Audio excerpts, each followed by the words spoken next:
Tonight, we're going to be reviewing last week's slate, looking at which players are better, which players are worse to buy this week, go over what we could do better to get more money on this coming up week.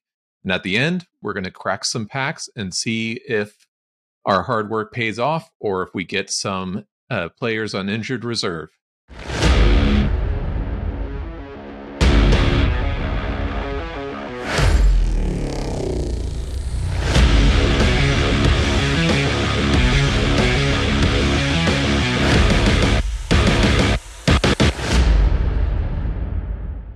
What's up, everybody? Welcome to week 5. Jake, how are you doing? Doing well, man. Sorry, I was muted there for a second. But No problem. Yeah, I got hit by the injury bug again. Tua went down. JT got injured as well, but made some good flips and made some money this week. Yeah, man. Doing How are you, good. Jake? Can't complain. Wasn't doing good after the Sunday slate. I'll tell you that right now. It wasn't very good for me. Kind of missed pretty big, but then we made it back on the Monday night slate. Just put it all in red, and we hit. So, what are you gonna do? Yeah. I was so thrilled. I had a Justin Herbert stack. I had Mike Williams bring back with Brandon Cooks, who had a great game. I had Saquon, who had another great game. But I had Mark Andrews instead of TJ Hockenson. So whatever, on to next week. How many lines with TJ Hockenson did y'all play last Zero. week? Zero. Yeah. I had one where I don't know why I had a Jared Goff. I may have won him. And I was like, hey, I've got a TJ Hockenson sitting here, so might as well correlate that. And it was like my 9th or 10th lineup. And of course, best performing line and everything else, which is what everybody else did, all the Hurts lines, it didn't matter. If you didn't have TJ Hockenson, you were dust. You were dust. Yeah. That or Goff, right? I mean, all my cash lineups in Rare had Goff, so I cashed all those. But, all my main tournament lineups just got the minimum, which was the packs. So that was a pretty disappointing finish there, but on to the next week. Yeah, I had I focus on my single entry every year, and it was a Herbert stack with Mike Williams and a Brandon Cooks comeback, Saquon Barkley as my running back, and I was so thrilled. But Mark Andrews instead of TJ Hockenson, so yay, 80 or 90th place out of everything. Oh, so, yeah. I had that too. 3.7. I remember it burned into my memory. Yeah. Hey man, it's just one of those weeks. If you didn't have the Lions, then you're not winning anything, right? So what are you gonna do? Yeah. On to the next one. Yeah. Exactly.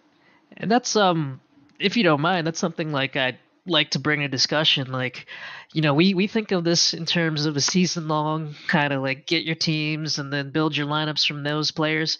Like I had no Lions players, right? At least at the elite tier and the rare tier. What do you guys think about like using that pay down spot? So like if, for example, in your elite lineups, you have 4 elite spots and 1 rare spot. What do you guys think about using that one for like the best play available, right? Like obviously Lions, we use them all in DFS, right? And Draftkings or in your head-to-heads, your tournaments, use them everywhere. But in this one, I was like, why? I don't know Goff rare or elite, right? Yeah, I'm kind of the same way. It's tough because I'd love to get a cheaper like Stephon Diggs as my pay down, but at the same time, that's Stephon Diggs, if I can afford it, is going to hold value a lot longer than like we were talking about tomorrow with Nyheim Hines, and it's like, do I really want to pay up to buy a rare or elite Nyheim Hines because he's going to be good for 1 week, maybe 2, and then once Jonathan Taylor comes back, his price is just going to tank down.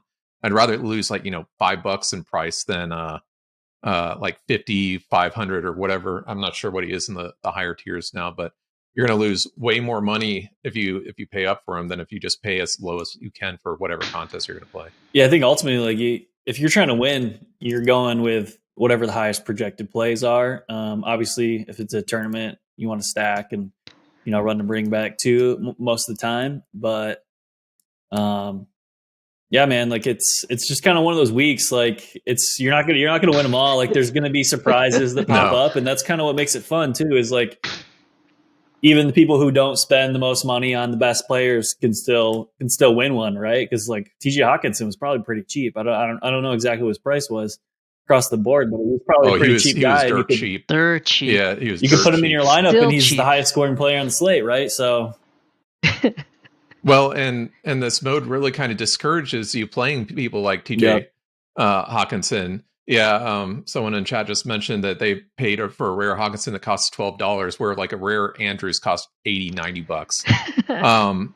And it just discourages you from playing anything but like the top players, just because of the floor versus ceiling. Like there's no price prohibitive thing in this mode. And so you want to play that Andrews or that Kelsey over a TJ Hockenson. And so when TJ Hockenson puts up 40, it's like, unless I was struggling for cash or I won him in a pack and just wanted to throw him in a line, why would I ever play him over? Or like even these lines, you don't even want to play a tight end most of the time. You want to play a wide receiver with a high ceiling. Yep. So it's interesting because it feels like it's definitely a bad play to pay down on it. Tight ends are just really, really undervalued. I mean, just for those reasons that you're talking about. Doesn't matter if they're getting 10 targets a game, 9 targets a game. Their price is down. Would you guess what TJ Hockenson's core price is at? Just take a wild guess. $7. Derek? Give me 1 second. Hey, you can't look it up. Come on. Oh no, it's some USB device that keeps going off on my computer. Oh, okay. I will say I know close to what it is. I don't know if it's changed recently, but I sold my TJ Hockenson core that I used this past week because I felt his price was never going to go higher, so I was getting rid of that thing before it dropped down to $1 again. But I think the core was like $5 now or something like that. That's right, $4.75, and that is the most expensive tight end on this slate, the Sunday slate. The most expensive. Which makes no sense. Higbee, who is a target leader, is only $3. Jeez. Yeah, it shows. I mean, that's marketplace inefficiency, isn't it? It's just people pay attention to the most recent news, the most recent performances, rather than thinking about this as a season-long game, and we'll pay up. Speaking of which, I had a question for you, JJ. Do you notice that that the swings on like the lower tier players that have the big games, are the swings a lot higher? Like, should we expect a week from now Hockenson to be back at $1, or versus like looking at a Mark Andrews that has a bad week, but will definitely have huge games? More like, do we see that those? Like, my feeling is that those would be more stable long term than these 1 week wonders. But I'm not sure how much of a fluctuation difference there is between those two. You hit the nail on the head, right? There's much more stability at the higher tier players. Like, we kind of preach this mentality of like sell into the showdown slates. But what you'll notice is the day after the showdown slates, or even the night of, like when the players start to dump, those that did well and that will reasonably be expected to continue doing well will hold their price. Like Mike Evans, for example, during that showdown game prior, $600, afterwards $660, right? Like he even increased. But you look at a player like Fournette, just kind of went down. So performances are definitely going to impact it, especially with how the coaches are using them and other players. Like you saw Rachaad White get a ton more touches. Like I wasn't expecting that, so that was kind of a surprise there. I was frustrated because I had Fournette in my showdown lineup, and it wasn't. He did okay, but it ended up being a QB1, wide receiver one kind of stack scenario. So yeah, ended up min cashing there, but better than nothing. So we're still seeing 4 weeks, and well, actually we're 5 weeks in now. And are we still seeing that island games make way more of a difference in the price than just the main slate, I'm guessing? Yeah. Oh, yeah. We're seeing it. And Jake, you can take this. Yeah, we're seeing some pumps right before all of them. It's kind of the same, kind of what we talked about last week, right? If you're selling into the island games, like that's gonna be a smart move most of the time, as long as you can't form a lineup, which is something I always do. Like if I can't form a lineup with a guy, like say I have only 2 elites, and I don't have like a rare or anything else to pair them with for a showdown game, then I'm most of the time I'm just going to sell them unless I kind of feel comfortable with my bankroll to buy, the other 2 players to form up a lineup. But otherwise, like I'm just going to sell into the pump.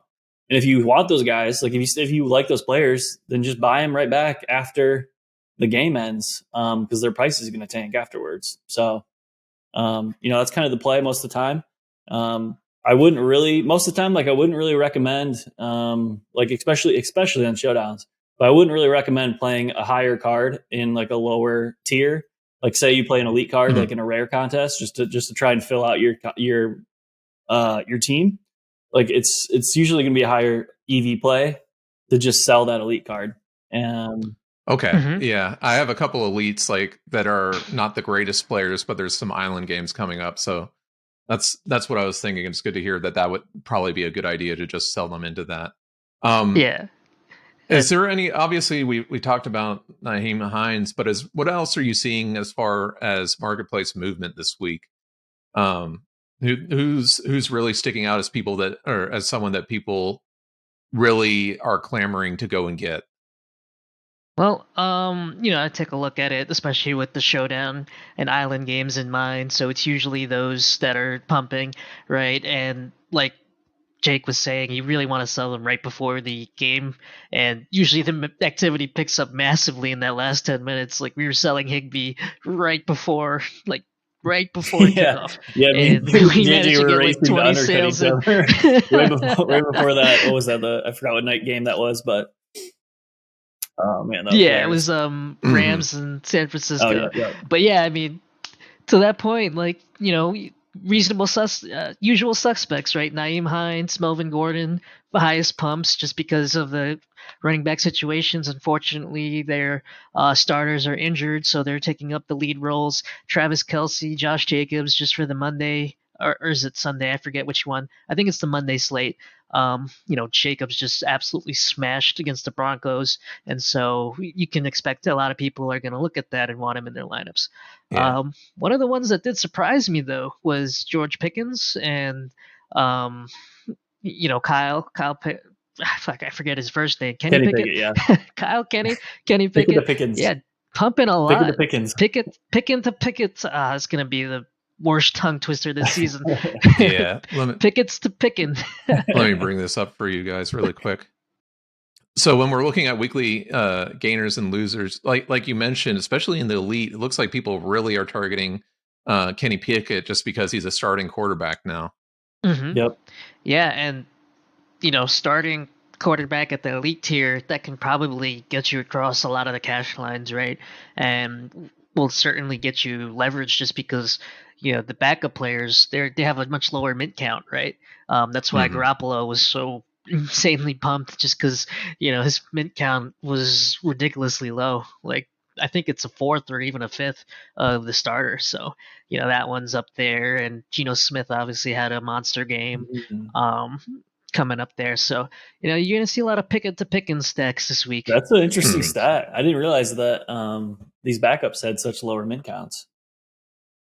Okay. So that's why. Okay, that makes a lot more sense now on why these backups pump so much. Like Garoppolo is way too expensive. You're looking at him at Core. What this last week he's like $50 at Core, and you're like, the hell no, I'm not paying that shit for Garoppolo. Interesting. But yeah, usual suspects otherwise, injuries play a huge role. Yeah. I had a good flip on Melvin Gordon, right? I bought his elite as soon as Javonte went down for like 120, sold it for 300 within like an hour or so. Very nice. It really pays to pay attention. Very nice. I was actually looking at that exact same thing. I saw the little news, like Javonte Williams goes out with a knee injury. I was like, oh, knee injury, that's not good. I looked at Melvin Gordon, his legendary was $800. I was like, do I pull the trigger? And I don't know. I just didn't. I just didn't for some reason. I should have, because now it's like $1,700. God, yeah, that's a tough one. That's a tough one. It's really tough, at least for me, to wonder, okay, have we hit the ceiling for this? Because everybody seems to be so fast at scooping up these backups in an injury. I'm always hesitant, and clearly too hesitant to buy these movers, just because I'm worried that I'm just going to be the ceiling play right there. I'm going to be the guy that buys the top, and then it just starts going down from there. And especially on a player like a Melvin Gordon, whereas like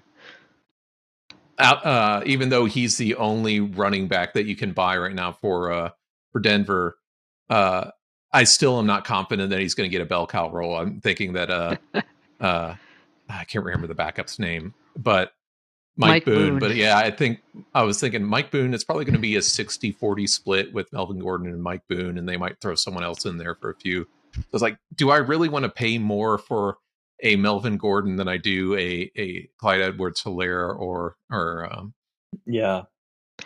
someone else? No. Yeah, right. That's what caused my hesitation too. Is like Melvin Gordon fumbled like 4 or 5 times in those last 40 carries. He's it's like, does the coaching staff really trust him? Are they going to give him a larger role? But at the end of the day, like it's just like a market play. Like it's like you don't even have to wait until the next game to see if he's going to take on, if his starters are going to be out for the season. Like he's going to pump no matter what. Like even if the role is questionable. So you might as well buy low if you have the opportunity. But it was just like, it was hesitant. I didn't know how serious the injury was. Yeah. And on that note, like it's going to matter how many showdown games they have, right? Because, you're looking at these two players, Melvin Gordon, Nyheim Hines, right? Denver has, the second most showdown games left, 5. And in showdown, 10 points can win you a showdown. So, it's not going to matter too much compared to the main slate. So there's a little bit of added value there. You can feel easier buying that player than, let's say someone on the Falcons where they have like 2 games, even though Algier did pump as a result of Patterson going down, but it's safer to get those when you're going to have exit liquidity into those showdown games. So you mentioned really quickly about scooping the injury, and we can see here on the daily movement.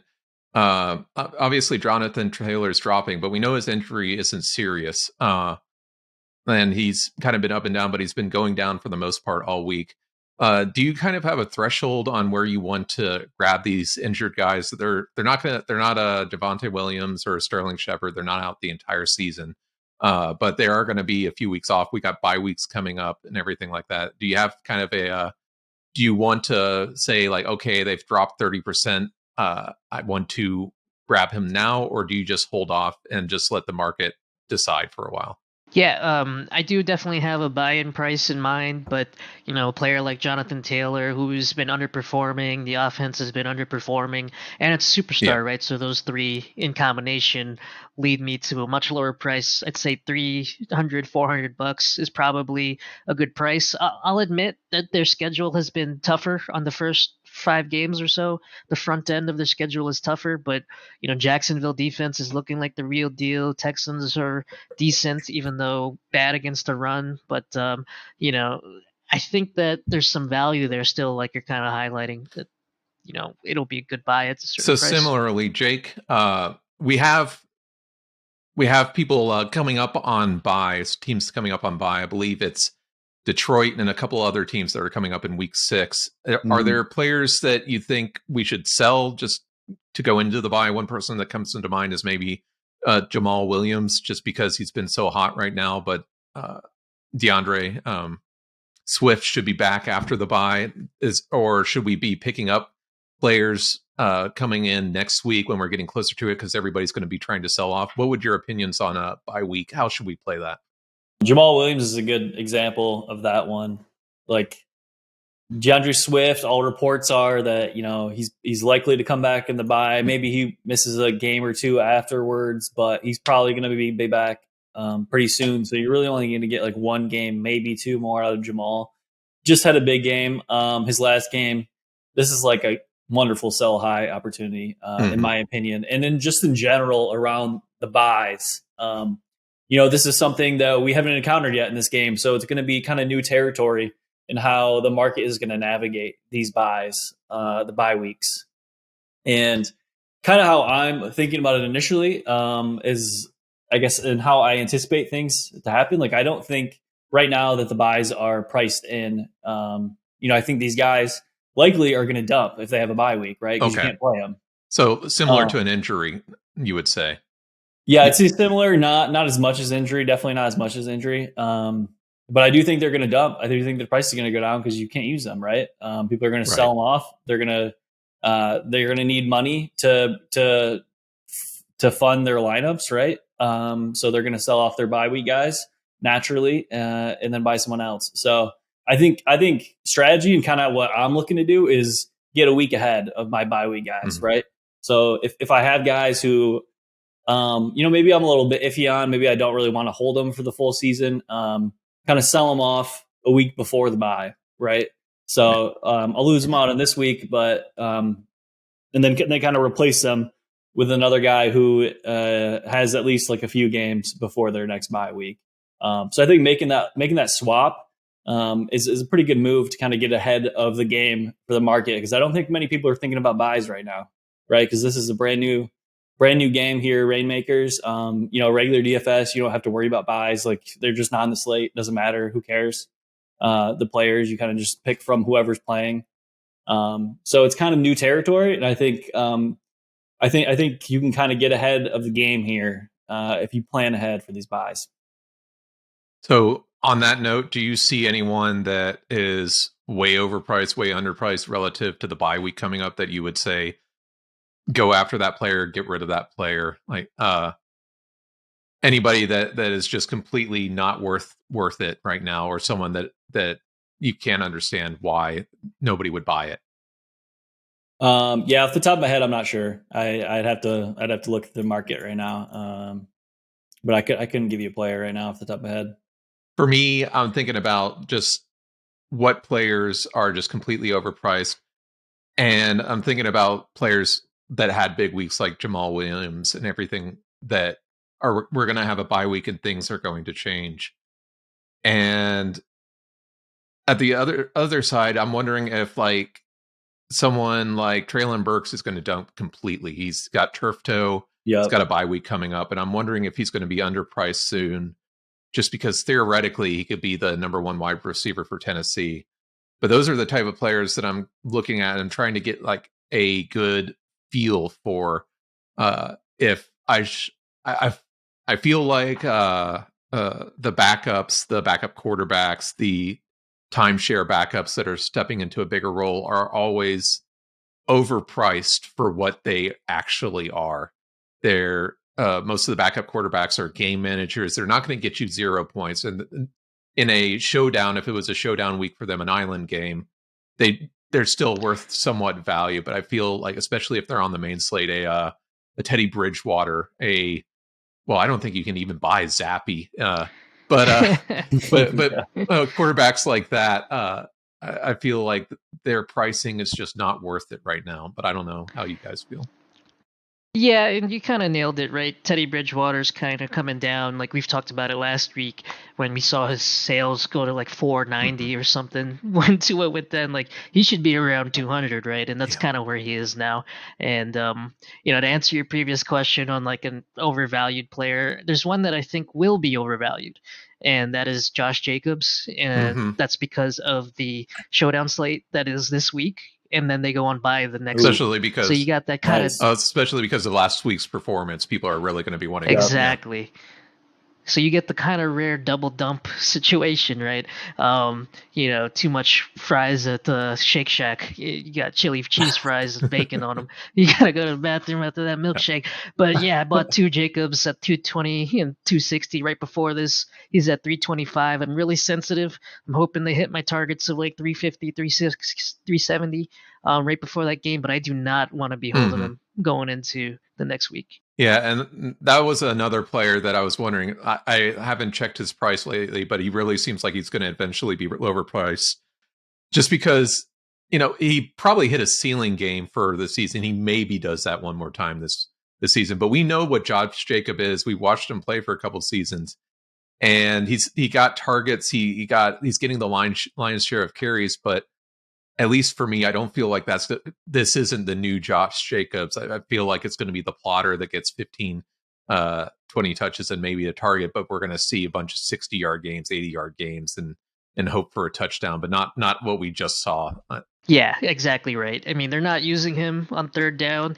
They are keeping him in and during the 2-minute drills, which is, positive on that side of things. But otherwise, the touch is just the security's not there unless they're leading in a blowout. And that's kind of been his role in seasons past as well. If they're blowing the other guy out, you're going to want him in your lineup.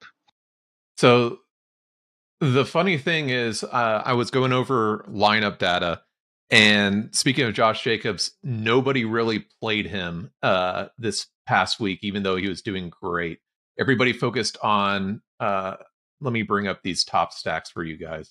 While you're doing that, I can just go through some other players that might be undervalued or overvalued, right? We talked about tight ends being just cheaper in general. You're seeing Zach Ertz get a solid roll over at Arizona, right? He's getting like 10 points a week, just solid floor, getting a decent amount of targets in that game, and games that should continue to be competitive. Eagles this week. I think it's New Orleans the following week, and that's an island game, right? So you get exit liquidity going into that game. $3 at the core, 22 at rare, which is kind of high, and then 148 at elite.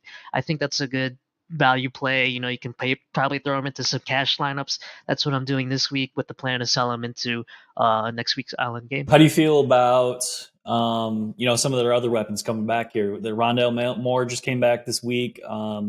I'm not sure exactly what his snap share was, but I would assume it was not a full-time role since he was out for quite a long time. And then also DeAndre Hopkins comes back in week 7 here, so it's in about 2 weeks. Do you think he kind of sustains this pace here, Ertz, or did they kind of eat up some of that target share? I definitely think they'll eat up the target share, and that's why I want to sell them into that island game. So you definitely hit the nail on the head there. Rondale Moore was looking pretty good during that game, and I can imagine that he gets more usage and was kind of on probably a pitch count this game. I haven't looked at the snap counts either, but he did look good when he was out there on the field. So one to definitely get rid of going into the island game for me. So these are the top stacks for this past week in the rare GPP, the rare MMA tournament. And like we talked about, this format really suggests to people to play the studs, play the biggest players. We got a ton of Josh Allen, we got a ton of Justin Herbert, Jalen Hurts. We see Mark Andrews. We see all the stacks that were projected to be the highest stacks, the most valuable players.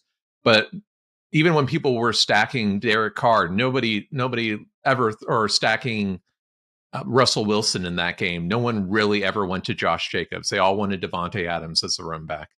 And I'm wondering, like, it didn't win anything. I'm wondering, is this an island week? Because the teams that won did the Goff stacks. There is not a single Goff stack in the highest stack, because nobody wants to play that. Everybody wants to play Josh Allen. They want to play Jalen Hurts. But on the winning lineups, people played Goff. People played TJ Hockenson. They played Jamal Williams. They played Josh Jacobs, whereas none of the top stacks were like that. And I'm wondering if this week is a fluke, or if that's something that we can actually target as a strategy is to go down a little bit in value. If you look at DFS this past week, the Jamal Williams, the Josh Jacobs, they were all projected wonderfully, but they weren't studs. TJ Hockenson was projected like as a huge value at the tight end by the end of the week, but he's not a stud. He's not Mark Andrews, and he's not some of these high wide receivers.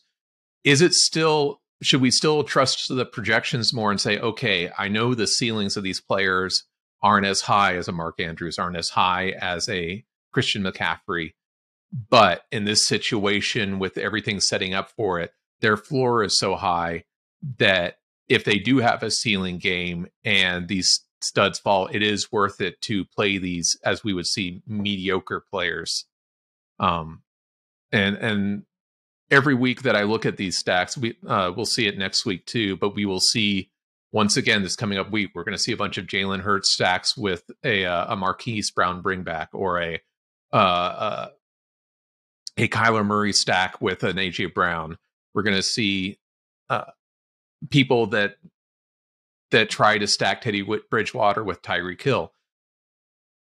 But is anybody the lower projected ones that still have a chance to blow off? It doesn't seem like people really want to target that nearly as much as these huge quarterback ceiling things. So I'm wondering, what do you guys think? Do you think it's worth paying down or paying for these mediocre players in the chance, or do you think that the cost benefit ratio just isn't worth it?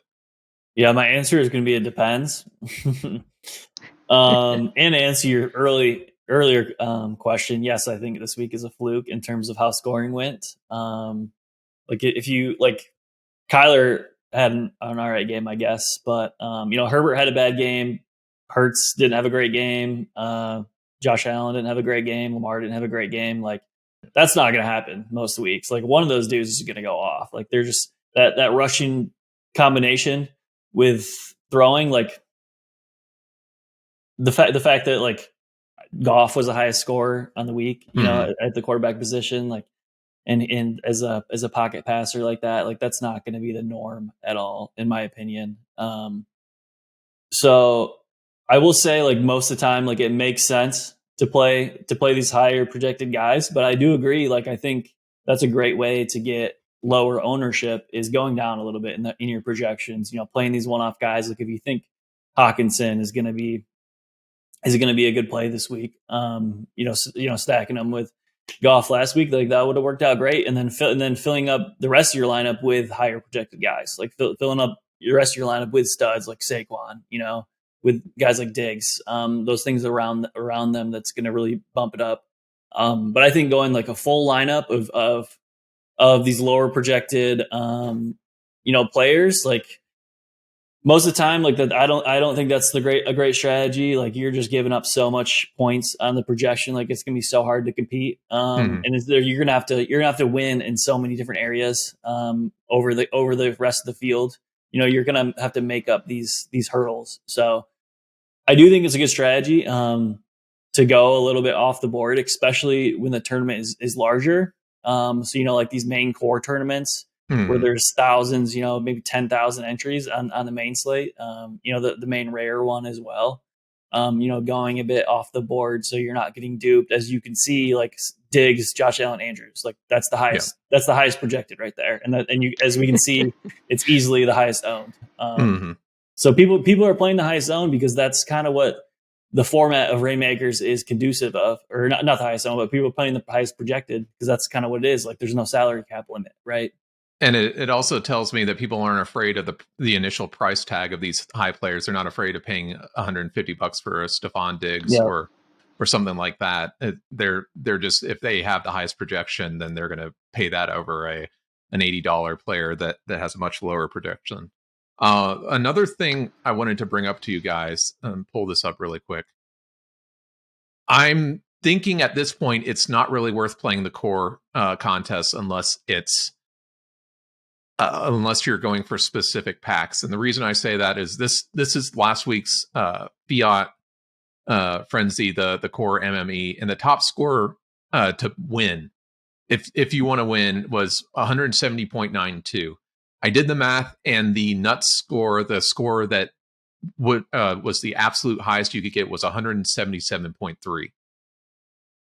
You basically need the nuts at this point. We have 33,000 people playing this contest at this point, and you had to get 7 points away from the absolute perfect lineup out of every single combination you could have done. I feel like unless you're playing just a single line, you want to throw $10-20, build just something kind of off the wall that is, a lineup similar to what you would throw in the Millie Maker. It's not really worth focusing on core for a lot of your lines anymore, just because it is becoming basically like the Millie Maker, where you have to hit the absolute the absolute nuts lotto to win. What was the top line for the single entry, if you don't mind pulling that up? Let me pull that up real quick. Because that must be lower than the fiat one. Like, I agree with you for the fiat, like 99%, 98% of the nuts. That's kind of crazy for the main GPP. But, I got to imagine it's lower for the single entry. And then just to answer your previous question, I do think there's some merit to having some of these lower owned stacks. Like Jake has said, any ownership leverage will probably be an edge, into getting yourself up in the standings. But also, one thing that I think that a lot of players don't think about is some of these lower owned guys, like the Detroit guys, for example, they have no island games this season, right? So if you're a guy or any person that just wants to have one lineup and lock it in every week, your Lions players will be there on every single slate except for the bye week, right? So it's a good one to kind of lock in if you just don't want to think about it. You want to play it more like a season long. Just buy Goff, buy Hockenson, Amon-Ra, just forget about it. Just do a full, almost a 2-team stack type strategy where you have 3 of one team or 4 of one team, and then just a bounce back. Yeah, here's the single entry. It's still 160 that you had to get, but it is lower. But it's still pretty high. I believe. Let me pull up the entrance. Yeah, 4,000 entrance, which isn't actually that bad. They got good. They got 160, but if you see 10th place was 136, which is completely reasonable. Oh yeah, and that's what's the prize for 10th? $75 for which would pay for an entire lineup plus some. Yeah, your whole lineup. Right. And so you may be right. It may be where at least for core, avoid the MME.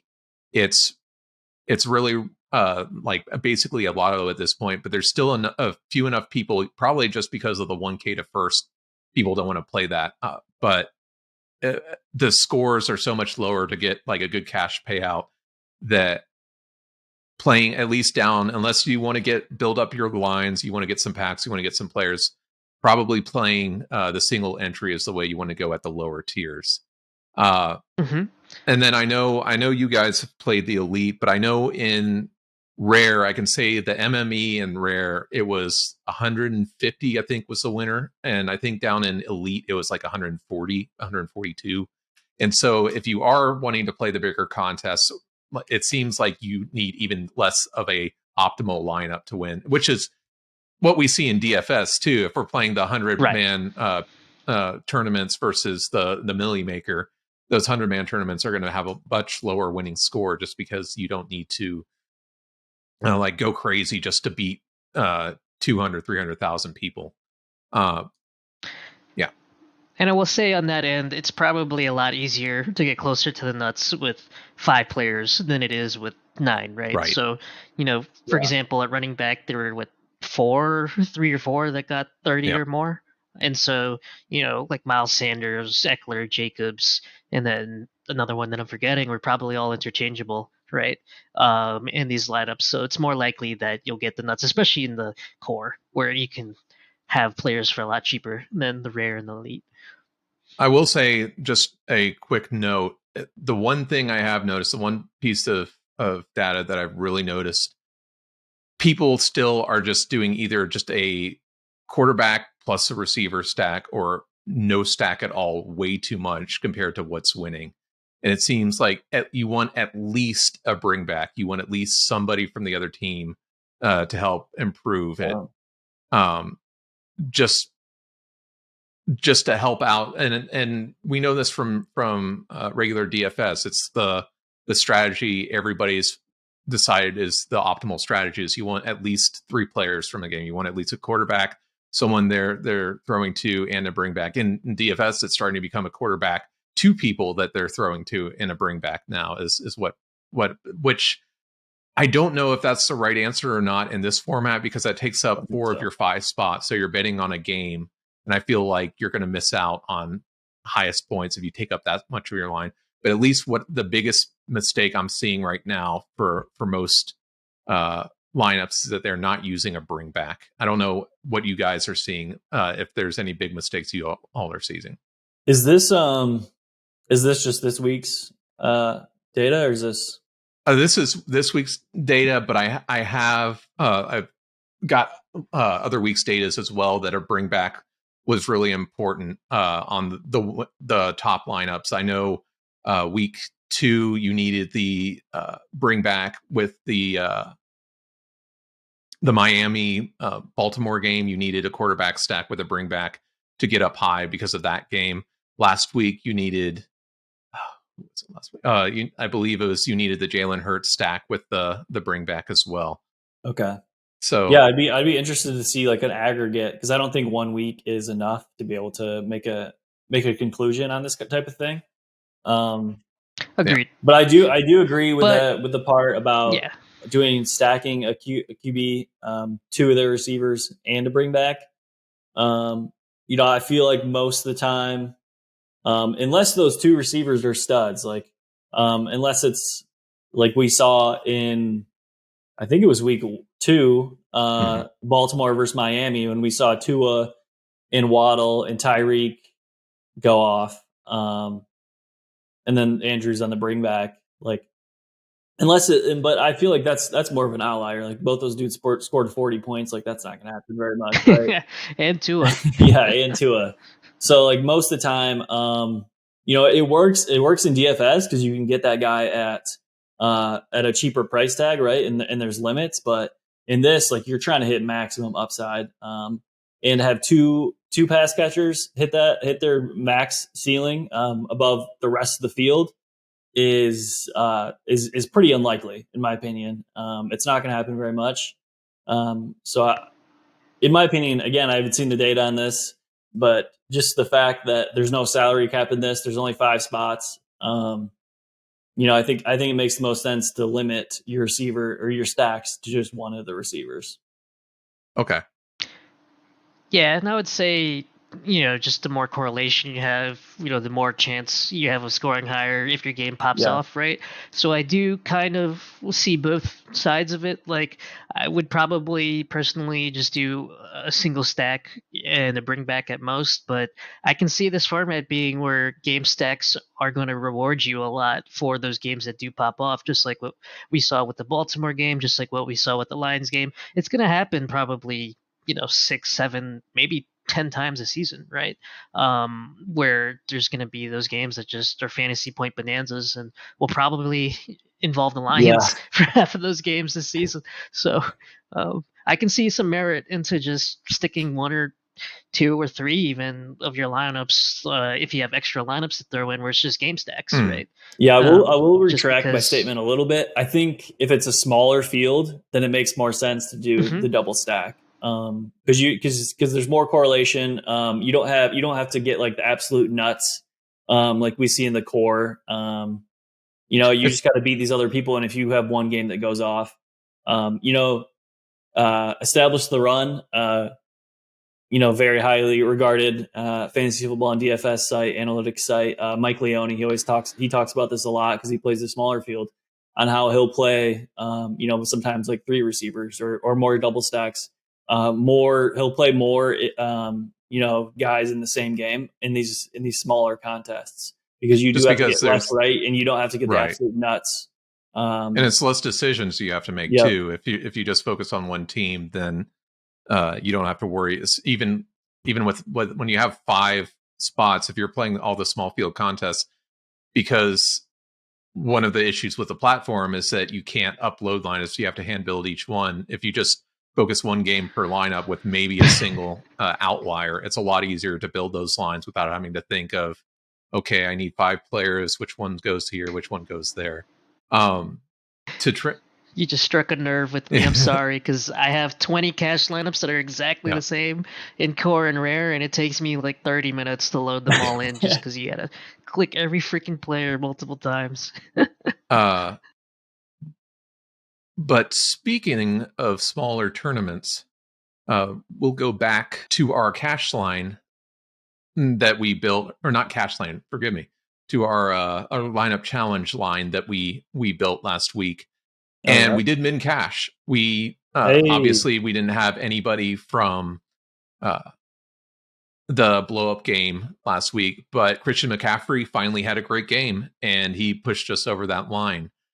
Trevor Lawrence and Christian Kirk and Devonta Smith, that rain game, I wasn't really taking it all that seriously. I thought that it was being blown a bigger deal than possible, but it definitely made a difference. And Trevor Lawrence looked completely lost in the rain. He looked like he had never played a weather game in his life. So that definitely hurt the ceiling, but I did not mind the plays, and it still got us some cash. The one issue for this coming up week is that AJ Dillon is on an island game. He's not available for the core slate. So with the $3 that we made, do we want to go find a core tight end maybe that? Let's do it. Let's figure it out. Who was I just talking about? Figure it out. Zach Ertz, let's go. So we can just easily we'll build this into the next line really quick. So while you're doing that and loading the pages, do you think we made a mistake by the contest selection? Like, if you're working with one lineup, $50 for the whole season, do you think we should have put it into the prize pack party, maybe? Or do you think that the single entry is going to always return good value since they reward such a large amount of spots? I think, especially with a single entry, you're going to want the cash more than anything else, because if you get a prize pack, you could easily pull somebody that you can never play, and then you just have to hope you're at $0 again. And so when you're doing, even if you min cash $3, since we're playing in core, you can still buy a tight end. You could buy a kicker, a defense, somebody like that for $1. That would be perfectly fine and reasonable to play. First, so do we sell AJ Dillon into this island? That's game? Another thing we could do. If we feel we don't have to purchase now, we could sell AJ Dillon, let his price go up some for the island game, and use the price of him. Actually, we can find out really quick what his price is at now. I believe it's like $5-10 right now. But if it goes up to $10 in the island game, we suddenly have $13 to play with, which is a lot for a core player. For core, yeah. So it's $6 right now for AJ Dillon. Might as well assume that he gets to what, like $8? It's $8. Probably. So, be safe, and then add that to our total, and then we can try buy someone right now for around 11 or cheaper. Right? Okay. How much do you have? 11? Yeah. Do you want to wait to buy the player, or out of this? Do you want to wait to buy the player off of it? Or you want to just do it on screen and assume? Let's just do it right now. Okay. Yeah. All right. So let's do it right now. Yeah, let's assume. All right. So we'll go ahead. We will kick him out because he's a island game player and we can't use him anymore. Let's see. We had Trevor Lawrence. It's going to be tough because I've got all my additions on here too. Christian McCaffrey. Let's go. Who else did we have? We had Christian Kirk, which I think the stack is still, once again, a great. I was really liking this game for Devonta Smith. And then we need basically anyone at this point. We have a wonderful flex spot now. So let's say $10 is the limit. Yeah, we'll say $10. Can't forget about marketplace fees, right? Yeah, good point. It'll be 10% or so. So let's $1. Try to keep ourselves within that. So I can pull up some running backs, and tight ends that I did value on. I didn't really look at receiver too much, but let's see. $8 gets you Dameon Pierce, who's been playing really well lately. Really well. Miles Sanders also, but that role can be up or down depending on if Boston Scott's back. Let's see, Breece Hall was $7, who's been seeing an increase in role. One of the ones that I personally have bought a lot of, just because there's an island game coming up as well, and we've seen his workload increase, was Raheem Mostert at $3, right? 3 was pretty cheap for him, so that's kind of one that I scooped up. I'm really liking going into. Did you say Breece Hall just a minute ago? Yeah, I'm really $7. liking what I'm seeing out of Breece Hall. The numbers suggest his role keeps getting bigger and bigger, and it doesn't look like Zach Wilson is going to slow him down much. He actually had a decent game last week, even with Zach Wilson. So he's definitely a top pick in my mind of someone to take the place of.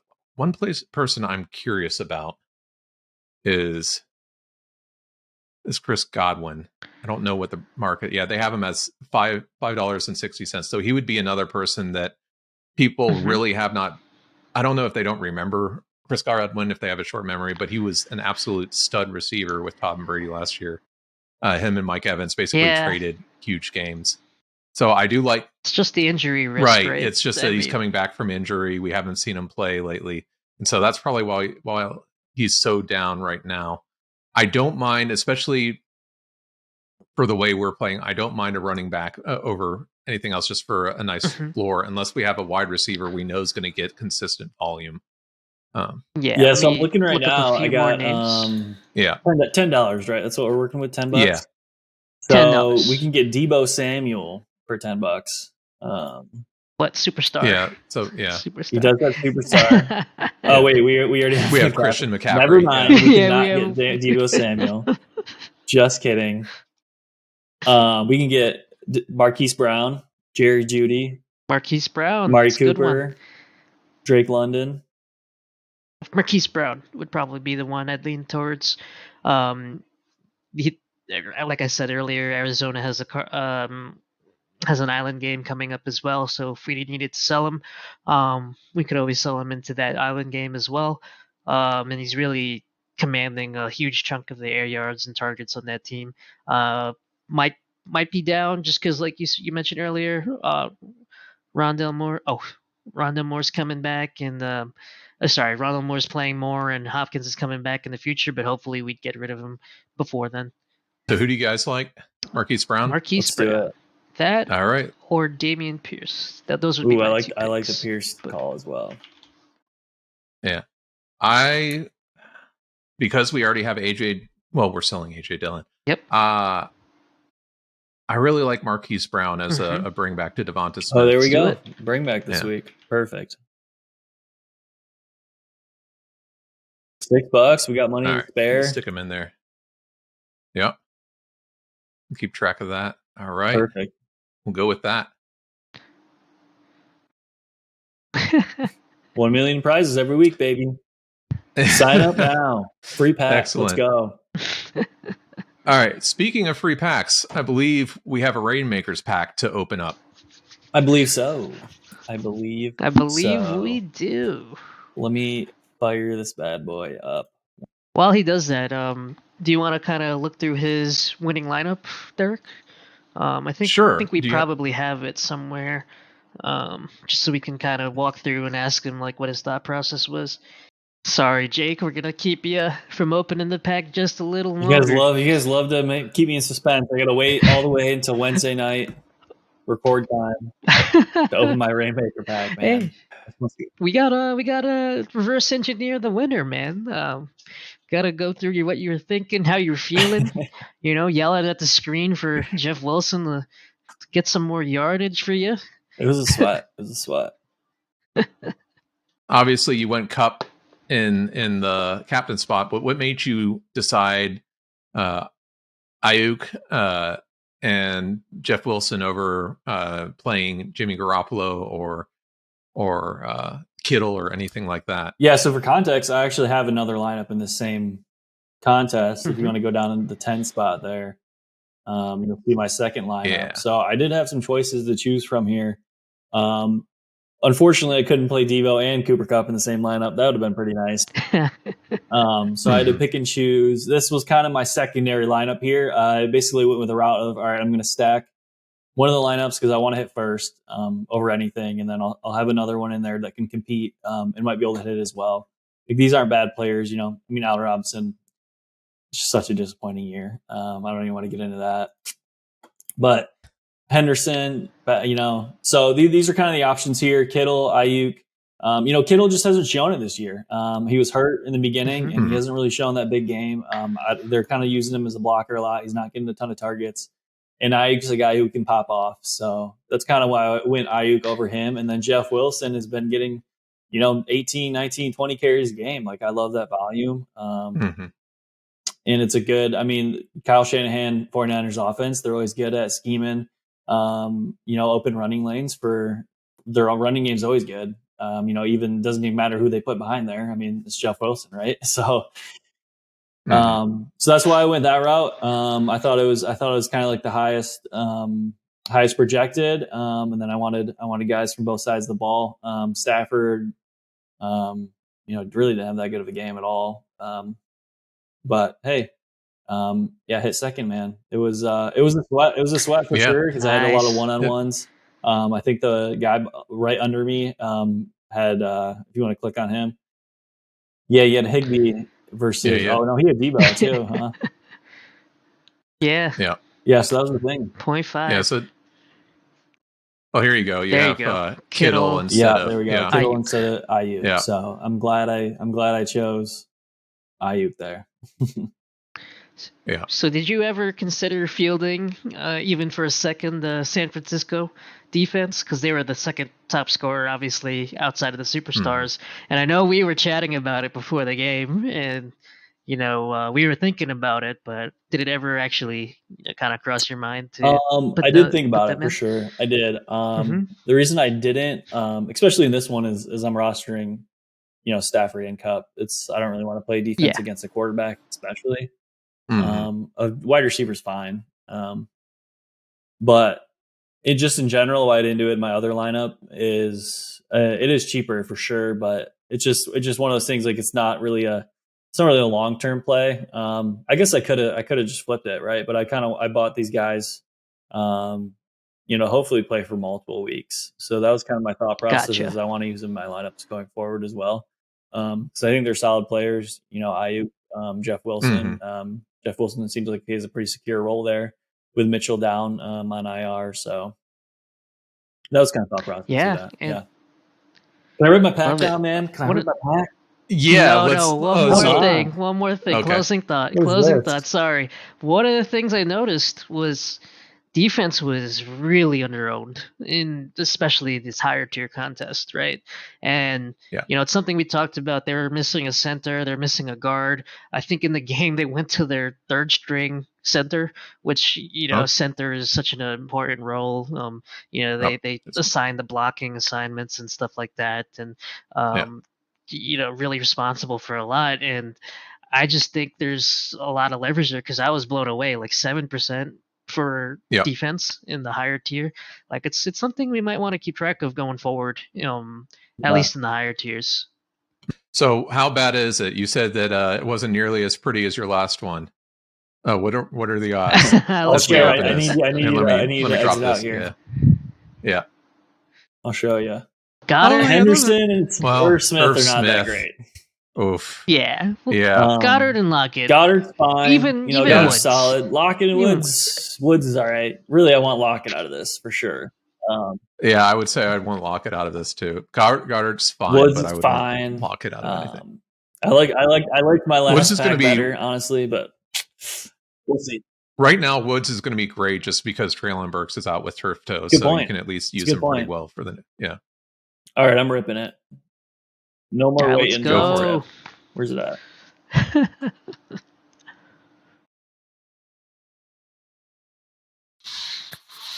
Show me the money. Show me some Lockett. Show me some Lockett. Go. No, you want Goddard, baby. Show me some Lockett. Just anybody but Irv. Come on, baby. Come on, baby. Come on, baby.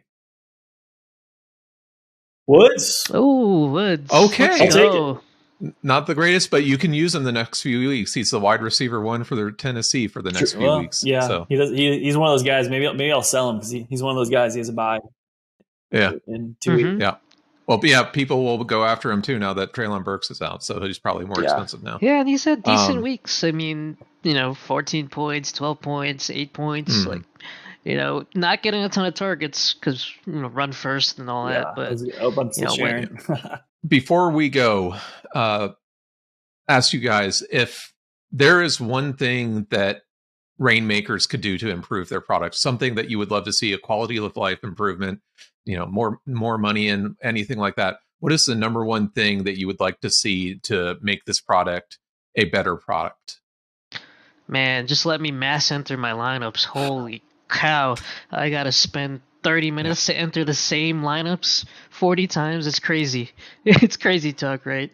I even have it sped up. Like, I have macros for Ertz and Hertz, and just to make it faster and speed it up. And it still takes me such a long time. So please let me mass enter somehow. Yeah, I think I'm gonna cheat here and pick two things because I got a lot on my mind in terms of what they can improve. But again, like what JJ said, like these quality of life things, I think would go a long way. I mean, an activity feed would be amazing. Oh yeah. An activity feed where I can see what players I sold, like that should be like a requirement, right? Like I need to see where my sales what I just sold. Like I have no clue. My balance goes up. I have no clue. And you can look on your email that's attached to your account. Like they'll send you email, but that's super annoying. I don't want to do that. I don't want to look. But you would have to make a spreadsheet every time you list or right. delist It's like or my sell junk or email. whatever. Like I gotta sift through all these junk emails to see who I sold. Like I don't want to do that. That's super annoying. So that's like a biggest thing. And then I actually forgot my second thing. So all right. Yeah, you got so annoyed. I know. My one main thing would be, for the love of God, if I only have one of that cards, please still let me look at the marketplace to see what it costs. The fact that you have to have either 0 or 2 to see the marketplace when you're trying to build a lineup is the most annoying thing in the world. So I would love to see it where I can just click on it no matter if I have a card or not and just view the marketplace from the app rather than actually having to go to the marketplace itself to see what prices there are. All right. Well, thank you everyone for watching. You can follow us at Metaverse_HQ on Twitter. Make sure to like, subscribe, and comment under this video. If you have anything that you want to share, if you have any questions, you have a lineup that you killed it with that you want to brag to us about, if you find an amazing deal, you got a number one, let us know in the comments. Otherwise, we will see you next week.